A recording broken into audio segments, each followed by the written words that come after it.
ನಮಸ್ಕಾರ, welcome back to smart Kudla YouTube channel.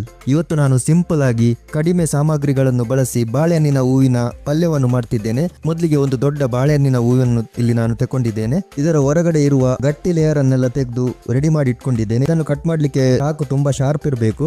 ಈಗ ಇದನ್ನು ಸಣ್ಣ ಸಣ್ಣನೆ ಕೊಚ್ಚಿ ಕಟ್ ಮಾಡಿ ರೆಡಿ ಮಾಡಬೇಕು. ನೋಡಿ, ಈಗ ಈ ರೀತಿ ಸಣ್ಣನೆ ಕಟ್ ಮಾಡಿ ರೆಡಿ ಮಾಡಿ ಇಟ್ಕೊಂಡಿದ್ದೇನೆ. ಈಗ ಇದನ್ನೆಲ್ಲ ನೀರಲ್ಲಿ ಚೆನ್ನಾಗಿ ತೊಳೆದು ಸೋಸಿ ಇಟ್ಟಿದ್ದೇನೆ.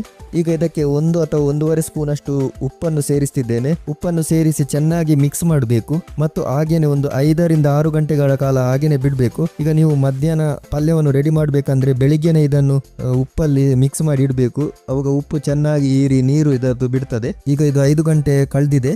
ಈಗ ಇದರಲ್ಲಿದ್ದ ನೀರನ್ನು ಚೆನ್ನಾಗಿ ಹಿಂಡಿ ತೆಗಿಬೇಕು. ನೀರನ್ನೆಲ್ಲ ಹಿಂಡಿ ತೆಗೆದು ಒಂದು ಪಾತ್ರೆಯಲ್ಲಿ ಹಾಕಿ ಇಟ್ಟಿದ್ದೇನೆ. ಈಗ ಒಗ್ಗರಣೆಗೆ ರೆಡಿ ಮಾಡಬೇಕು. ಒಂದು 2-3 ಸ್ಪೂನ್ ಅಷ್ಟು ತೆಂಗಿನ ಎಣ್ಣೆಯನ್ನು ತಗೊಂಡಿದ್ದೇನೆ. ಇದಕ್ಕೆ ಸ್ವಲ್ಪ ಕರಿಬೇವಿನ ಸೊಪ್ಪು, ಹಾಗೇನೆ ತುಂಡು ತುಂಡು ಮಾಡಿಟ್ಟಂತ ಬ್ಯಾಡಗಿ ಮೆಣಸು, ಹಾಗೇನೆ ಒಂದು 6 ರಿಂದ 8 ಬೆಳ್ಳುಳ್ಳಿಯನ್ನು ಸೇರಿಸ್ತಿದ್ದೇನೆ.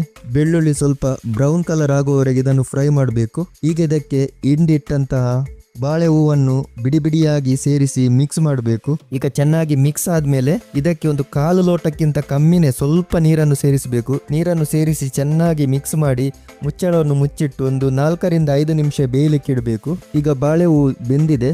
ಈಗ ಇದಕ್ಕೆ 1 ಮುಷ್ಟಿಯಷ್ಟು ತೆಂಗಿನ ತುರಿಯನ್ನು ಸೇರಿಸ್ತಿದ್ದೇನೆ. ಈಗ ತೆಂಗಿನ ತುರಿ ಸೇರಿಸಿ ಚೆನ್ನಾಗಿ ಮಿಕ್ಸ್ ಮಾಡಿದ್ದೇನೆ. ಈಗ ಇದಕ್ಕೆ ಉಪ್ಪು ಸೇರಿಸಬೇಕಂತಿಲ್ಲ, ಉಪ್ಪು ಆವಾಗಲೇ ನಾನು ಸೇರಿಸಿದ್ದೇನೆ. ಉಪ್ಪು, ಖಾರ ಹಾಗೂ ಸಿಹಿ ಮಿಶ್ರಿತ ರುಚಿ ಸೇರಿ ಚೆನ್ನಾಗಿ ಟೇಸ್ಟ್ ಬರ್ತದೆ. ಇದು ಸಿಂಪಲ್ ರೆಸಿಪಿ, ನೀವು ಕೂಡ ಟ್ರೈ ಮಾಡಿ. ಹಾಗೇನೆ ನಮ್ಮ ಚಾನೆಲ್ ಅನ್ನು ಸಬ್ಸ್ಕ್ರೈಬ್ ಮಾಡಿ. Thank you.